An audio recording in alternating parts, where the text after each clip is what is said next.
Artificial intelligence, or a set of technologies that enable computers to perform a variety of advanced functions, is today ruling the world. It is gradually becoming indispensable in any task someone intends to perform. In fact, just by a click of a button, you can get solutions to your problems, ranging from translation and interpretation, data analysis, tracking individuals and criminals, driving in cities, trading in the hinterlands, and personal data. Today, we are examining the good, the bad, and the ugly sides of this revolutionary technology.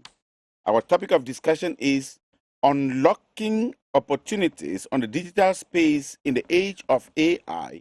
And our guests are Muluh Godson, IT developer, 2024 winner of Google Gemini AI competition. You're welcome to the program, sir. Thank you for having me. You are from Douala. What precisely is your job definition in Douala? Currently, I work as a software engineer and as a teacher. I teach computer science at GBHS Mordecai. And for software engineering, I do a lot. But recently, I participated in the Google Gemini AI competition. And out of 119 countries, I was selected as the winner, the only African country, which is Cameroon, to have had an award in this competition. I'm going to have details very soon. We also have with us Nelson Tawe, who is a computer engineer. I used to call him here Computer Wishman. Welcome to the program, sir. Thank you very much. It's nice having you. Yeah, it's always good to be here. I'm sure people are asking, where has this man been? Where has this man been? Actually, I think many people know, but for those who don't know, I took my well-deserved retirement about 5 months ago. But it's always very, very interesting to be back here to discuss these things. And I know you have very great plans. Already. Certainly. Disclose them, certainly. No, the plans cannot be disclosed here. Okay. Thanks for coming again. You're welcome. Samamba is a certified digital marketer. Welcome to the program, sir. Thank you, Mr. Moki. Yeah, what is the relationship between AI and digital marketing? Yeah, they are related, they are just like twins. AI is an advanced digital marketing technology where you see that organization, I would like to say that AI is a new oil, and every organization needs to start digging their own oil pits now, because very soon there'll be no oil again.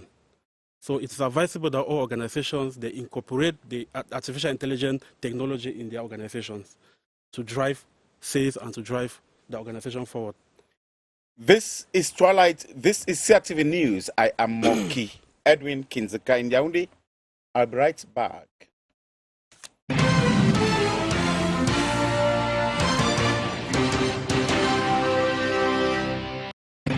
Now, Muluh Godson, I used to know Muluh Johnson, was a principal from and was like a sponsor to me. So I'm sorry calling it Johnson. Godson. Now, what is this Google Gemini AI competition you won? You started talking about it. Yeah, so in May of this year, Google launched this competition because Google is also one of the big players in AI in the world today. And so with Gemini is their AI model, or the product that they use to market their AI. And Google wanted to introduce this to the world, and they wanted to call software engineers around the world to, hey, take this AI and build things with it, and the best things that you build, will select it and give some prizes for it. And so this was how it started. It was a 3 months intensive competition because there were thousands of submissions from practically all over the world. And so, yeah, I'm from Cameroon. We had quite a few amazing solutions that were submitted. I know some people participated and their products were really nice. And for me, I really thought about, what can I build? Where do I think AI can really do things? I, for one, am somebody who hates filling forms. I hate going online and seeing forms to fill. I feel like it's a waste of time, especially in the context of today's technology, because AI is smart in a way that it can really understand natural language. And so if I speak, AI is able to get that and transcribe it. It can translate it to different languages. And I said, if this is the case, why do we need forms anymore? I can just talk to the computer and say, hey, I want to travel to Tokyo next week. And the computer should be able to plan a trip for me, find me accommodation, find me hotels, find me events, find me everything I need. I don't have to open this website and look for flights, open this website, look for currency conversion, open this website, look for hotels. And so I should just tell the computer, I want to go to this place next week. And the computer does everything automatically. And so this was how, again, my dad, who passed away last year, he always wanted to travel. He always loved traveling. And so while building this application, he was the first person who I was like, who really has to use this? I mean, if your dad is, say, 60 years old, he wouldn't go on the computer and start trying to fill forms. He should be able to take his phone and say, I want to go to this place. And the computer should do that thing for him. He shouldn't have to like understand how these things work. I mean, the point of technology is really to make life easier. I think that's the point of every technology. And so this project of mine was really, how can I make booking flights easy? And so this was really it. And so the project is built on Firebase. Firebase is another Google product, and Firebase is all about, well, we say it is a back end as a service, which means that the way websites and servers work, there's always this. Well, I will not go into all the.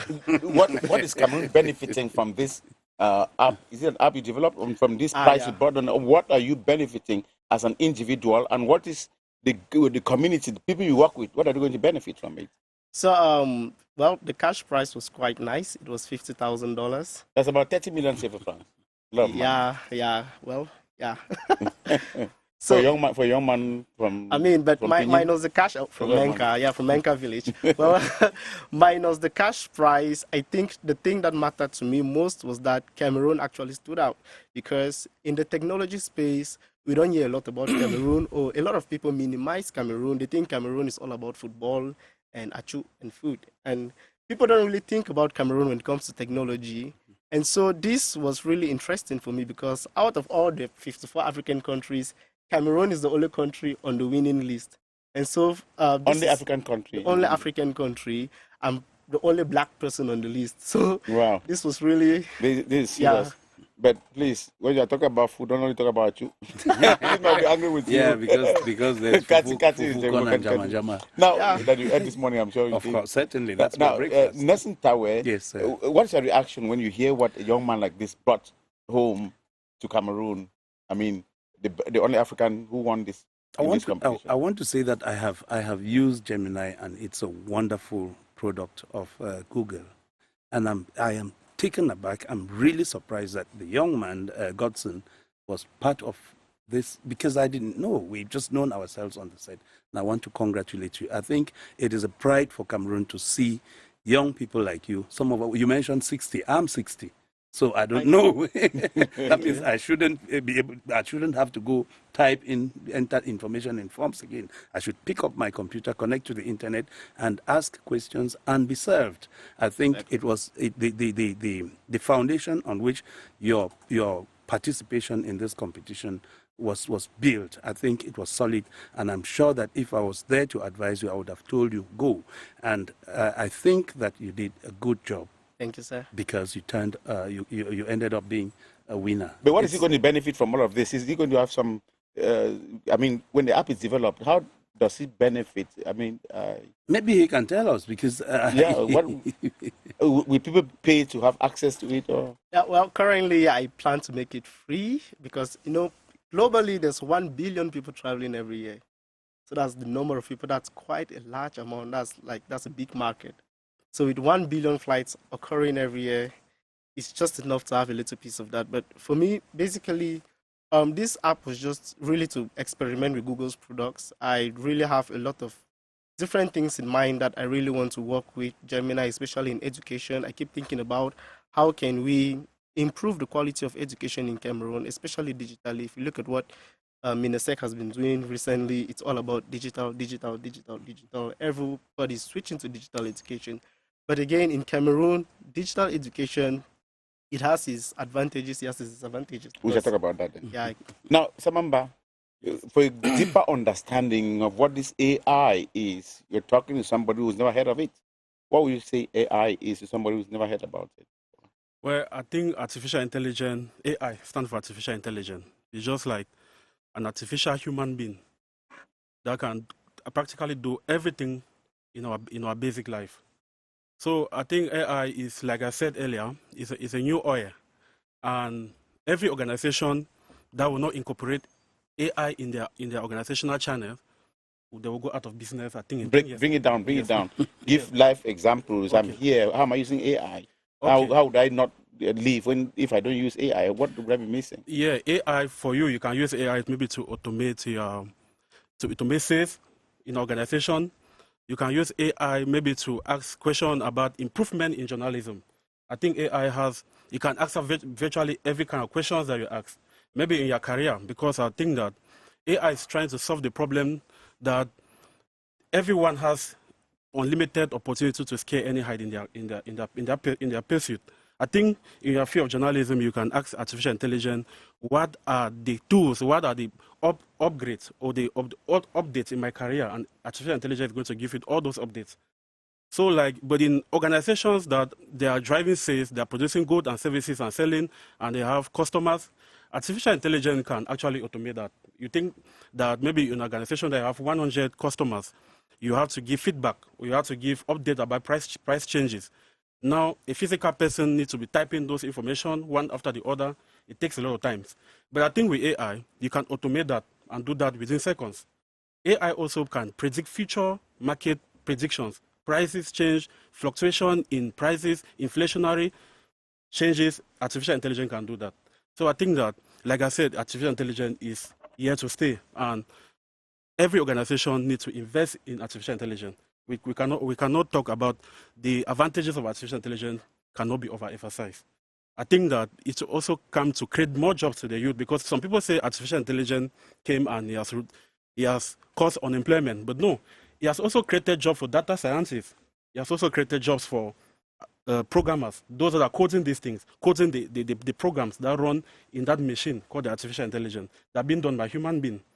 So artificial intelligence cannot 100% replace human beings. Okay. Yes. Now, Mbah and Nelson Tawe, Yes. let us bring it down so that people can understand. I mean, somebody's in Yaoundé, somebody's in B, in the division you come from. To me, talk about artificial intelligence, these big words.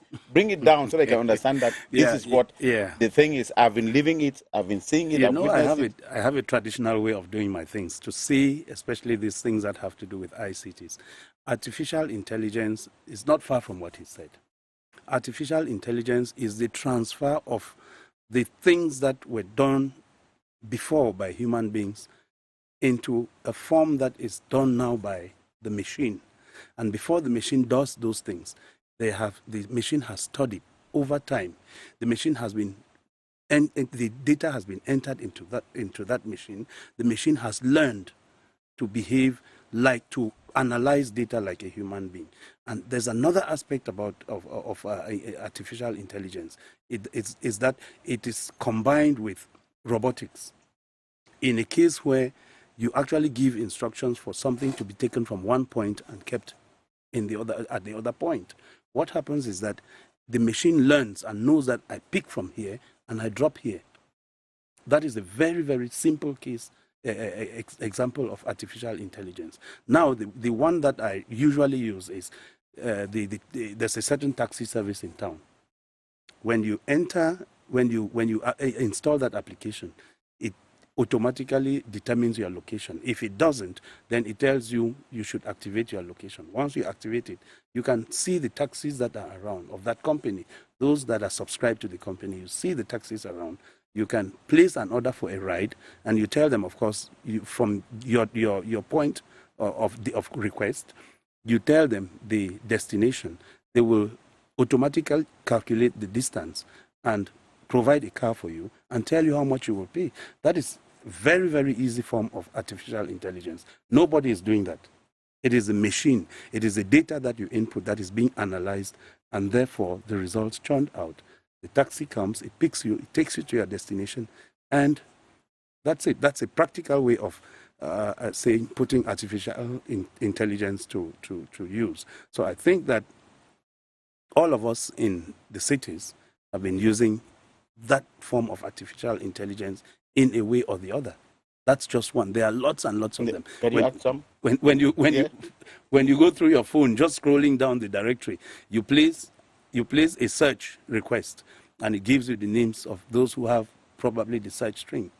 You know, it's artificial intelligence, but at a micro level. Now, when you blow it out of proportion, use it in such a way that it has a macro effect, then you start seeing the importance of artificial intelligence. Examples of AI in our daily lives. Well, the most common thing I see people using AI for is translation. I think AI has gotten really good in translation, especially with the world's popular languages. Even here in Cameroon, we had a guy, I think Mr. Sui Innocent, and there was this competition by Min Postel.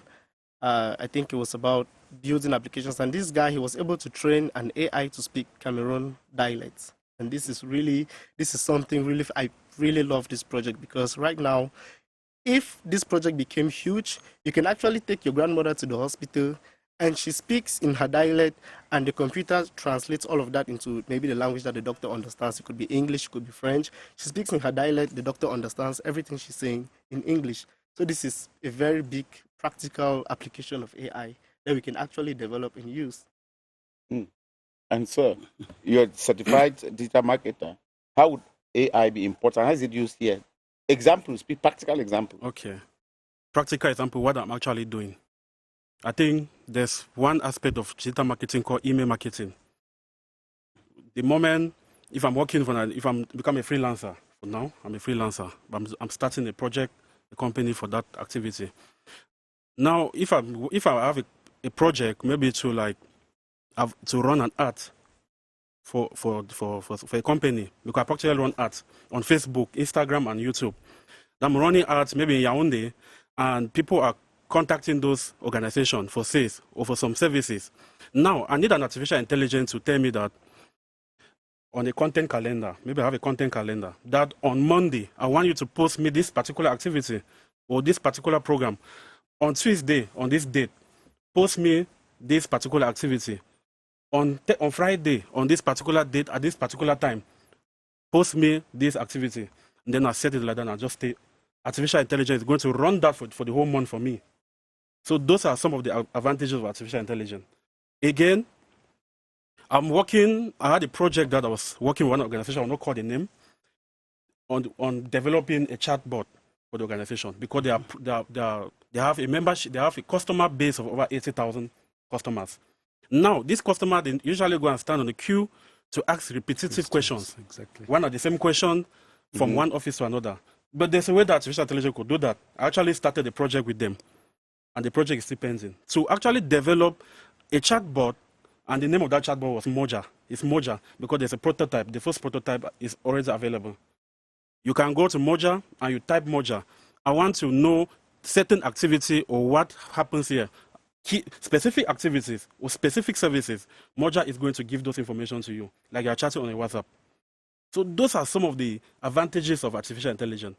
They can actually synchronize repetitive information that you give to the same kind of customers, and they synchronize those information, and they are passing it very easily without stress. And they can pass that same information for more than 20,000 people at the same time. But whereas people need to stand on the queue for long, giving that same information. I think these are some of the connection of artificial intelligence and digital marketing. Because artificial intelligence has not come to replace digital marketing. It has come to advance digital marketing, to automate certain kind of activity or services done in digital marketing to be done easily and with a fast rate, meeting a very big client base with the same information within a short period of time. In all of this, what connects the person sending information and the person receiving, the giver and the receiver, is a gadget. It's maybe a gadget. the computer or the telephone. Your telephone. And of course, your telephone. the application. The application can run on WhatsApp. It can run even on when there's no internet. You can use it via SMS, short message system. Is it any type of telephone you use? Yes, any type of telephone. Like I said, it can run even on gadget that does not require internet. You can actually access those information, specific information that the organization want the users or clients to know. Yeah. Okay, I'm still starting with you. I'll come this way. Yeah. Let me find out, if you were to be contacted by some structures to say, okay, you have spoken, we've heard about you, Mr. Samamba, propose solutions to problems you have maybe in a company that deals with new technologies? Or maybe, let me just take one for instance, Ministry of Decentralization, where the councils are connected. We have a problem of communicating. What immediate solutions would you be bringing now? I would tell them to have a central server. In a system like, in a modern system, we don't need to have decentralized servers or standalone servers, like what is currently happening now. Because you go to Marwa, there's a centralized service, maybe there's a standalone servers only for Marwa. No, I think that what solution I'll give to them is to have a centralized server. That whether you're in Marwa, whether you're in Gaundere, whether you're in Chang, or wherever you are, you can access certain kind of information directly from that central server using your gadget. It is very easy to build. Cameroonians tech guys can build those things within seconds. It's not a complicated system. So I don't know if. No, I'm just doubting if it is as easy as you say. Then what are people waiting for? No, I think it's not you to answer now. Listen, the problem we're having here too has to do with that of birth registration. You get to some communities, they tell you they don't have birth certificates. But from what he's saying, you could have a server. A child is born in Muturwa and it is known in Douala that this child is born because registered. Is it difficult if AI is? What he said is very, very pertinent, because if you have decentralized or standalone servers in our different localities, there is no way you can centralize information. It becomes very difficult. Even if you have those standalone servers, they have to be connected to a main server, which now, once you send in the information from whichever point, that information is treated and the same information is given back to you, but piecemeal. That is, depending on what the server, the central server, decides to send to you. And usually, access is at different levels. There are people who can actually enter from there, from the regions, and correct, but there is data that they cannot be corrected once it's entered. So all of that, again, is artificial intelligence. It works on artificial intelligence, but it takes the tech guys to build. It is the applications that are installed on these servers that run these services. And I'm sure that if our government, you talked about the ministry, if they're ready to do that, they can do that. Elections can do that. Elecam can do that. It's really no point. Just give a proposal you're talking about this. Yeah, if you see the problems we have with registration, he mentioned Garwa. There's a server there that takes care of only people who are registered in the north. Okay. If there was a central server, once you do the registration there, everything comes down to the central server, and the data is modeled in such a way that within seconds you can know how many people are registered. You don't have to be tallying results. And from your phone, you just go there and scroll down, you see whether you're registered or not. Like he said, there is access with limitations. Access up to certain levels. If you are given level 1, it means that you can access up to a certain level, level 2, level 3, level 4. So you have levels of access which can be controlled by the tech guys, by the developer. So all of this information, if it is put in a server, then it can easily be treated, and the counting can be done within seconds. You can even do the sorting. Male, the number of male, number of female, number of people from this locality, all of that can be tallied within seconds. Godson. Yeah. You developed an app which will communicate and tell people over the world when you are traveling to this place or not. You are knocking people out of business immediately, because when you are going to register these things, there's a lot of paperwork. It means that you buy paper. There's a lot of ink that we need to buy if you are registering with their phone. There are people who carry or transport the information from one end to the other. How many people would this your application knock out of the market? I think that the way we need to look at technology is with a progressive mind, because if we kept worrying about people who will kick out of business, we will not have computers today. Because we used to have typewriters, and that was a whole business of its own. If you had to type a document, we had documentations with people who had studied and were practically experts using typewriters.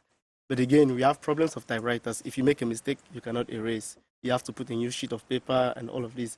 And when the computer came, a lot of people thought it would kick them out of the market. But those who learned how to work with the computers, they took the jobs. Computers today is part of everyday life. There's almost no sector or no field you can go to today without seeing computers, minus AI. I'm just talking about normal computer systems. And so with AI, we should not look at it like it's some disadvantage or how many jobs you can lose. We can also look at it like an opportunity. Like I said, technology is all about how do we make life easier? How do we make people more effective at their jobs? And so AI can help people become more effective at their jobs. For instance, if I'm a teacher, in Cameroon now, there's been a shift. At first, we used to do report cards. You fill the report card, you do manual calculation with a calculator, and then you give report cards. Today, you type the marks one by one. If you're teaching a class of 100 students and you're teaching 5 classes, that's 500 marks you have to type. And imagine maybe a teacher who has taught with his chalk, he's proud of his chalk, and he really isn't very versed with this technology, and you expect him to start filling marks on a computer. But with AI today, the teacher can take his phone, take a photo of all the marks, and in less than a second, it is automatically filled on the system just by taking a photo of that. And so these are some of the ways he has not lost his job. It has not affected him in some way. It has made his life easier. It has improved the quality of that education itself. And so these are the ways in which we should be looking at how do we take this technology and solve our problems? How do we use this technology to solve our problems? If AI takes your job, then it's probably the wrong job to be in. That's how I look at that's it. a good one. Now, when you go to your computer to look for information, it means somebody must have put in that information. Exactly. So in case where that information is not found, how will AI work it out? I think I've AI. gone to some websites of some ministry, you see information that's as old as 10 years and so on. So if you go there to find about that means you see 10 years information that's 10 years old. I think AI has a limit to where those information has been keyed into that database. Yeah, if the information has a limit to when it has been keyed by those data scientists when they were coding those systems, AI is going to give information that are related to that information. They are going to track information that are related to that and send to you. So I think AI, like I said, is a machine that has been built by human. So you need to update it. Yes, you need to update it. When it's not updated, that's what I'm trying to see. When it's not, what happens when the information is not updated, as is the case in most of our public structures in Cameroon? It gives you wrong information. No, it doesn't give. I'll take example of what I'm working on the moja on the chatbot. When you ask a question about the organization that was not keyed or was not programmed in the database, what the application will tell you, it will give you a response and a contact number of one person working in the organization that can give those kind of information from. That's what you are still preparing. Yes. I'm asking about what's happening now. Okay, you're asking about what is happening now. I think the question they're asking, I can answer it on this basis that AI can only act to the level at which we have coded the information into the system. Thank you. Yes. Yes, Nelson Yes, Tawe. Because when you go to some apps and you ask about your own city, you see the I love my country is not there. You see pictures that are as old as 2, 3, 5, 1 year. Yeah, I was going to say that, excuse me, this information that is churned out of websites is very different from artificial. It has nothing to do with artificial intelligence. It is just data that has been uploaded on a server and made available, excuse me, through a website, through a portal, and that data is made available to the public. Now, the point is that most of our structures don't update those websites, and so what you ask for is what they have. But that has nothing to do with artificial intelligence. I was going to add to what he said. What artificial intelligence does is that there are data entry engineers or technicians that go around, look for information. Sometimes they don't even have to go around. Sometimes they gather the information using, using all types of means, and that information now constitutes the database. It is from this database that once it is modeled, then the database, the querying can start taking place. When you query a database, it gives you responses from what has been put in that database. If it doesn't pick it from there, it crawls the internet, and sometimes it gives you links, like he said. He can give you a link that takes you to a structure or to another website that gives you more information about that. I'm going to give you an opportunity to give a 3-minute lecture each. You to business persons who want to benefit from this AI. You are going to give a lecture to students. The opportunities ahead. And you are going to talk to enterprises that are still reluctant, thinking that they will do without it. Some of those people are getting to a certain age. They are phasing out. And they're not knowing that they are above 60. I didn't accuse you. Let me start with you now to talk to these corporate bodies that give them a lecture on how important this AI can be for them. Yeah. One word. AI is the new oil.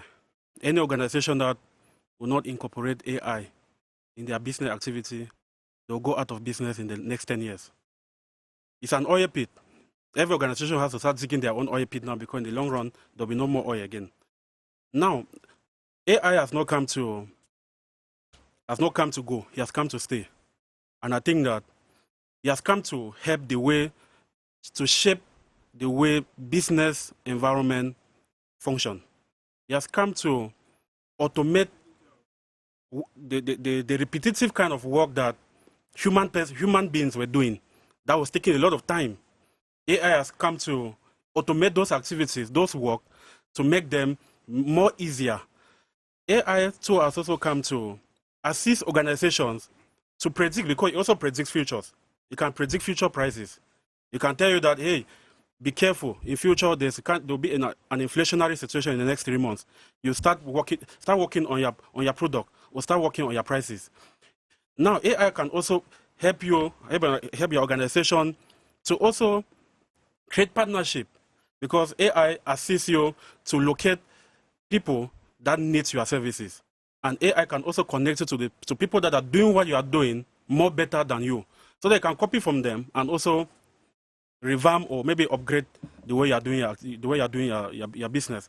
So I think that AI has come to stay, and AI will stay forever. Nelson, your own lecture now. Yeah, I would want to say something that is generic to the corporate structures. You gave me corporate structures, right? AI would help you to manage huge chunks of data within a very short space of time. I want to take a structure like CRTV.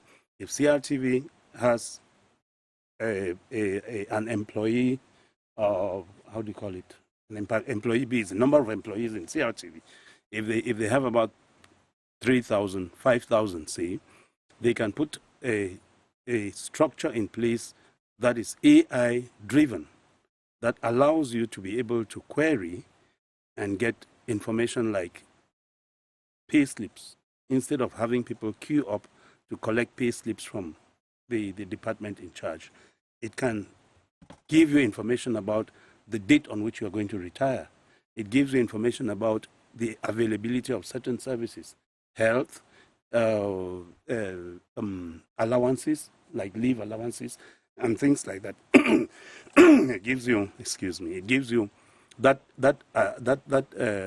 artificial intelligence service gives you that information and even more. So you just need to pick those services that people request very often, repeated requests, like he has said, repeated services like what people need most, and you put them on that platform, and people query from anywhere, from your handheld device, from the comfort of your bedroom, from your laptop, from anywhere you query, and that information is sent to you.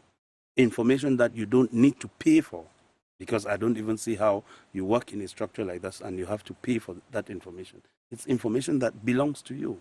So I took CRTV as an example, but that can be applied to other corporate structures. So that information can be given to the 3,000 workers at the same time, if all of them are querying, instead of having them to come and queue up in the department in charge. You can serve all of them, all 3,000 of them at a go, without even anybody knowing.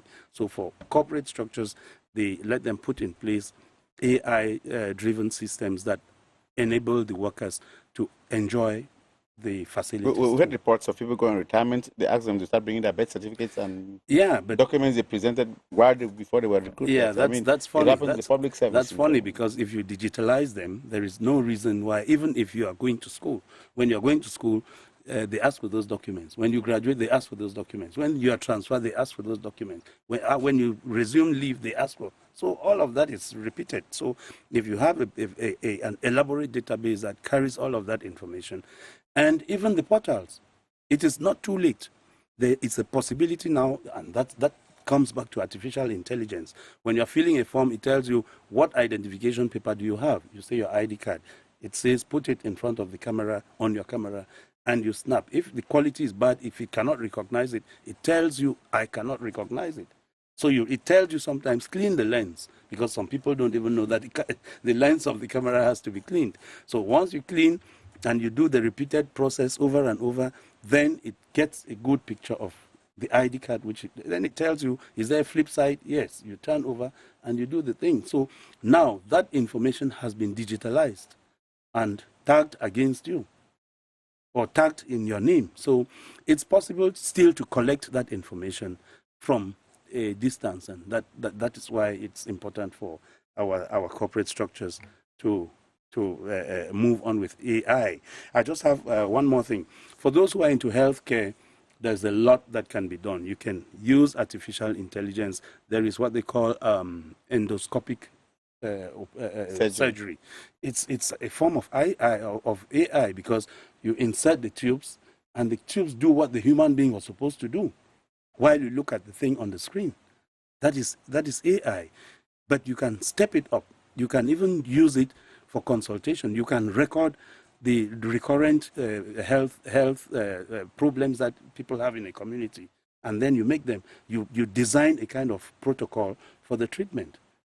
And if you can't get the treatment, you can forward that information to a structure that is higher, so that they look at the recurrent illnesses within your community. AI would handle that better, so it can handle chunks and chunks of those kind of complaints within a very short space of time. So we'll look also at education, our educational systems. We know that our children, some of them they're born with disabilities. How do you treat them? You can now develop AI-driven systems that would teach those who are dumb. If they are not deaf, they will hear, and they will try to see how they can write. So that is an AI-driven system that can help our schools too. I'm not going into the details, because if I start going into the details, then research, of course, scientific research. If we do research, if we use AI, we collect a lot of data, we put in our systems, and then we'll see how our fruits are doing. If our fruits are marketable, if they are not, we would compare with other databases and see exactly how. There are lots of them. So corporate structures, please embrace AI. Have the developers work for you, so that you can also move a step ahead. That's my... Godson, I know there are young people like you waiting. They want to hear. You've already known these things. You've had advantages competing with the best in the world. They want to be like you. You just advise them. Give them a lecture on the opportunities AI offers that at times they neglect. So first of all, if you're a student in Cameroon, check out schoolfacts.net. So check out schoolfacts.net. So it's one of some project I started in the university in like 2016. So anyway, as a student, if you have access to AI, it means you have access to a personal teacher. It means if they taught something in school and you don't understand, you can ask AI, hey, explain me quadratic equations like I'm a 6-year-old child. And the AI is going to break it down as if it was teaching a 6-year-old. And you can ask it to do that 2 million times, and it's not going to get tired. It's not going to get irritated. It would focus on teaching you that. If you're a teacher, think of AI like your personal secretary. You can be like, okay, I'm teaching a lesson today on photosynthesis. Give me 30 MCQ questions on this. Immediately, the AI is going to give you 30 MCQ questions. And so, as a teacher, you can give 30 tests a week if you want. You don't have to sit all night trying to come up with questions. You just tell the AI, hey, this is my lesson, and can you give me some questions from here? Can you give me some practice questions? And all of these systems can really enhance the way we study. Like you said, children with disabilities I will not call them dumb children. When I mean dumb, I mean there are some teachers who refer to students as dumb, meaning they're stupid. I don't think there's any stupid student. I think they could be slow students, students who don't really pick up fast. And with AI, they can have that personalized experience. And the AI says, you're not good in maths yet. Here are some more exercises to test these exact things that we're trying to test in you. If it's English language, the AI can say, this is how we pronounce this is how you write this. And so there's a lot of ways in which AI can be used in education and practically every other field. Like he said, if we are to go into details, we can be here all year practically just talking about this. But I think that AI presents us with a tremendous opportunity to really enhance the way and the quality of way we use technology in Cameroon in basically everything.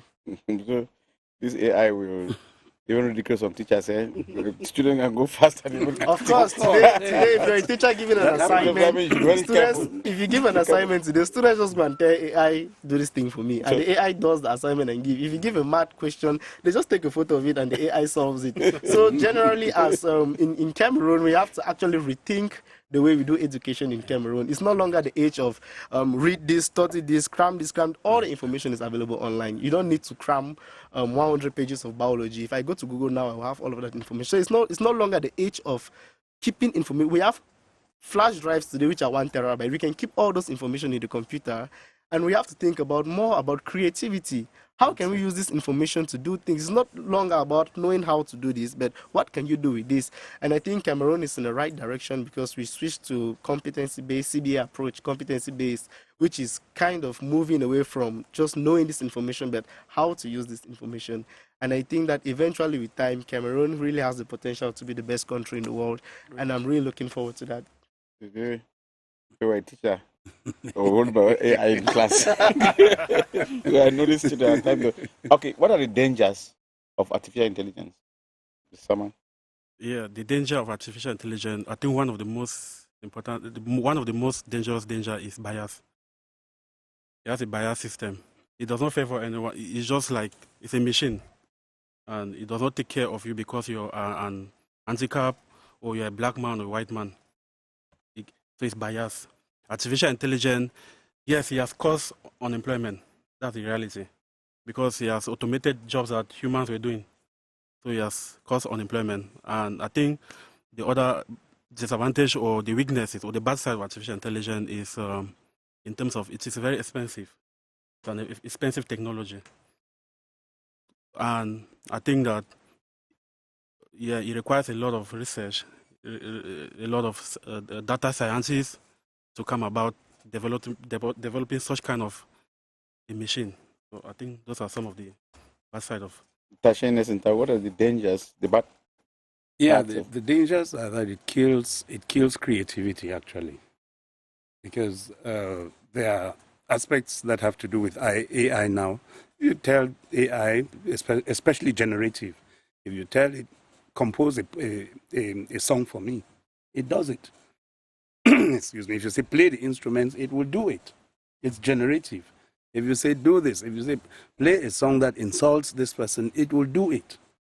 If you say play a song that praises this person, it will do it. So it kills creativity first. So we no longer are creative.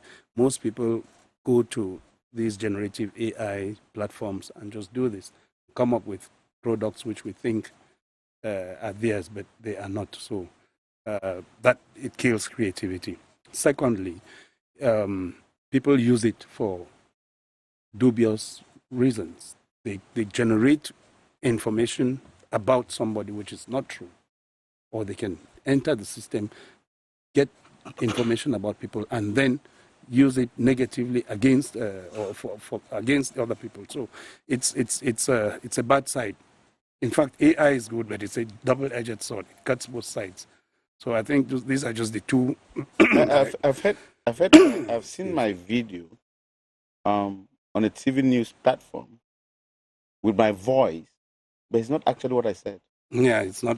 Somebody because, took the thing, manipulated, and then contrary that the terrible things. Exactly, that's with your voice. With my voice and my image. Yeah, so there is a possibility of generating even your voice, even a video of you. The hologram does that. So it's all AI, and that is that's another negative aspect of AI. I'm going to ask you how to check the negative, how to, overcome the difficulties that come with the negative side of AI. But what are the challenges of this AI, the bad side? Well, the negative effects of AI. Well, I think what you're referring to, we call it deep fakes, which is like Fake. how to use AI to manipulate reality. And so I can take you right now, and I form a video of you killing somebody, and somebody watches that video, they'll think it's a real video, but it's just AI manipulating things in the background. I can make an audio recording of you here insulting people where you never said those things, but it is your voice speaking. And so these are some of the negative effects of AI. We can also go into the really dark sides of AI. People with fetishes, people can use AI now to generate child pornography and all of these nasty things that exist. And so I think one way to really combat this is by, first of all, strengthening the policy around AIs and companies that produce AIs. Let's go into warfare. It is very common today. I mean, if you go to US, China, Russia, all these people, they have some sort of AI incorporated into your technology.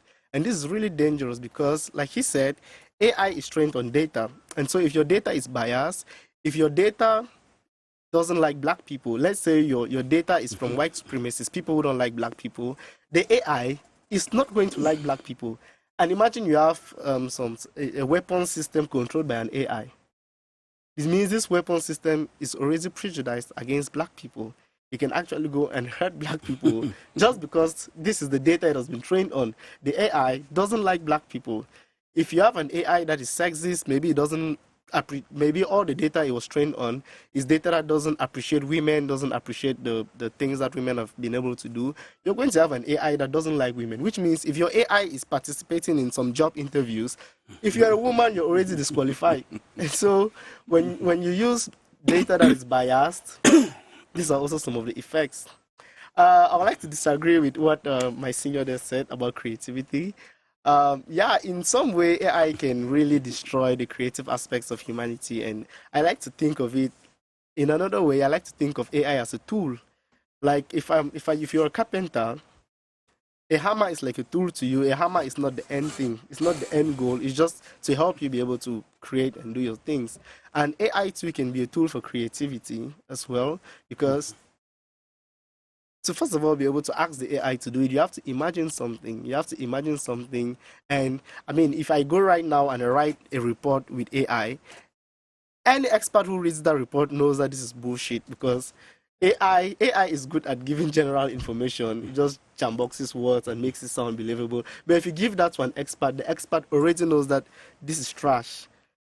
And so I don't really think that AI can really be used in the context of like trying to destroy creativity, because experts, they can, I mean, if it comes to generating images, of course AI has gotten really good at generating images. I can agree that AI can actually create paintings here that never existed before, and you look at it and these are things that humans used to spend 100 hours to create, and today the AI has created it. So well, it can destroy creativity, but it can also be an avenue to like, I have a junior brother, Success. He loves animes. He loves animes so much. And I usually ask him, hey, why can't you create your own animes? If you don't have the time to draw, just think of the story. Do you want to tell a story about maybe Jujus in the village? You want to create some anime about them as superheroes. Today we have Spider-Man, Iron Man, all these things. But we can also take our own local folklore and make them into superheroes. We are going to take a break and we come back to conclude. Let's have a break. Yeah.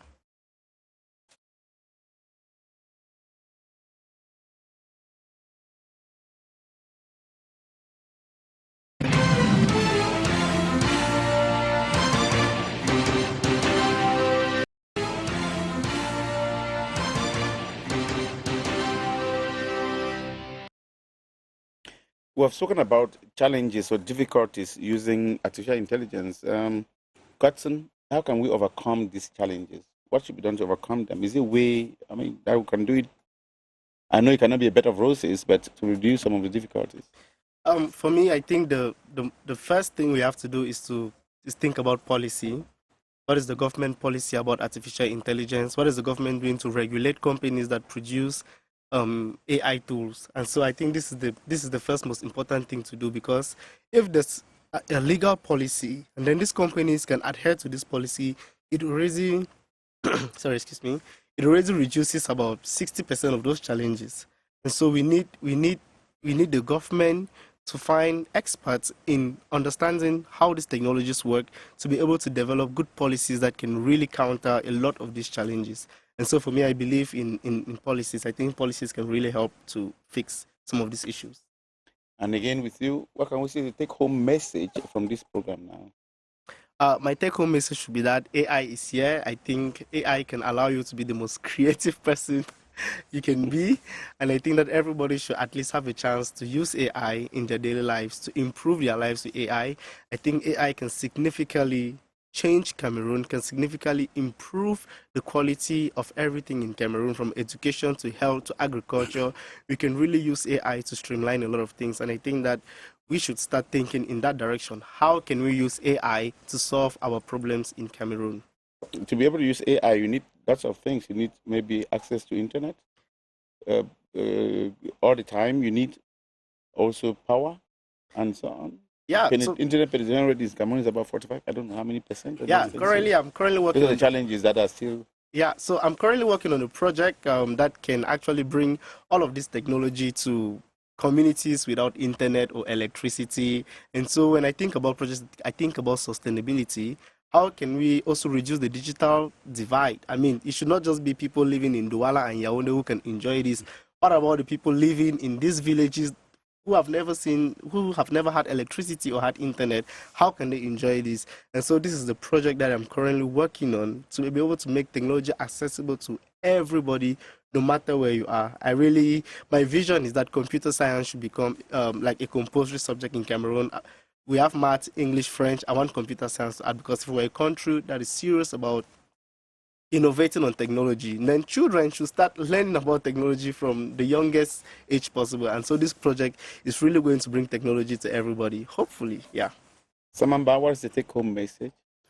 Well, the take-home message about AI is goes back to regulation, like what my brother said. One of my take-home message, I think our regulatory organs like the National Assembly, they should look into some kind of a law to regulate this sector, because I think it's a newest technology, it's a newest system, and it is still shaky because it has no regulation guiding it. So a lot of people just come in and do whatsoever they want to do, open code a machine that can work without any regulation on any activity, and it can be dangerous. So I think that the government can really come in, because I'm looking at AI like an ecosystem. I think an ecosystem to me is some kind of a system where you have input, processes, and output. But now in an ecosystem, you also have what we call leakages.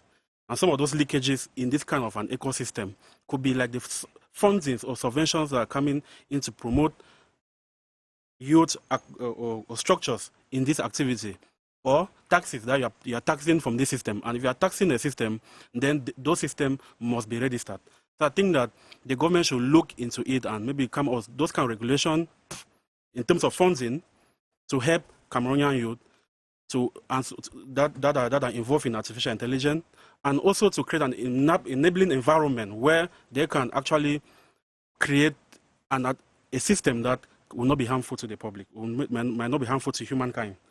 Now, I think that AI cannot be overemphasized. There's no single organization that does not need artificial intelligence. There's none. Starts from government ministries, from local administration, private sectors. They need artificial intelligence. I think the take-home message remains one thing. It's a new oil. And when I mean oil, I mean every organization, be it government agencies, be it private sector organizations, they have to start digging their oil pits now. By digging their oil pit, what do I mean? They have to start investing in research and development on how to incorporate artificial intelligence in their organizations to automate work. And when I'm talking about new oil, you know, oil can get finished. When some other people exploit it more, it can get finished. And when it gets finished, you will not have oil again in future, which means that in future, if your activities are not being tailored on a machine where people can access your company on a machine and access your services using their phone in the comfort of their home, then you'll go out of business in the next 10 years. Thank you, sir. Mbah and Nelson Tawe, take home message. My take-home message is very simple. I think that we have a generational problem. Excuse me. There's a certain set of people up there who are a little resistant. These people should pipe down, embrace innovation, and try to see how they can move along. Secondly, we have our data that is peculiar to us, that has to be entered into the system. That system, once it gets our data, then whatever we request about ourselves would be coming from data that we input, we put in there by ourselves. We cannot continue to allow the white man to put in information, because tomorrow, if they are biased, as Mr. Sama said, if they are biased, then the information will not churn out anything that has to do with us. It will churn out the kind of information that the white man put. So let us get on board our data entry and that our information will always be a continent that's poor, people living in difficulties, hardship. Exactly. There's nothing So we will not have anything positive. So yeah, so we have to get on board. We have to do the data entry ourselves. The technicians and the engineers have to model that information on that machine, on those platforms, in those databases, so that when we ask for information tomorrow, that information at least resembles us. Then I want to call on the ministries. I want to call on, actually there is the Ministry of Post and Telecommunications. There is ANTIC, which is the regulatory structure, and there is our legal system. They could develop, I don't know, legislation or so that has to do with trying to regulate and structuring the use of AI within our context, so that at least whatever comes out of that, we also remain within the law. And then I want to call on our higher institutions of education, in fact, even right down to the lower ones, the universities, do a lot of research so that we have at least applications that are AI driven and that can help our society, that we can put to use, so that we can also beat our chest and say, at least Cameroon is on the AI train. I think that's all I have. That's where we put an end on today's edition of Twilight on CRTV News. Our topic of discussion was unlocking opportunities on the digital space in the age of AI. Our guest, Muluh Godson, IT developer, 2024 winner of Google Gemini AI competition. He's from Douala.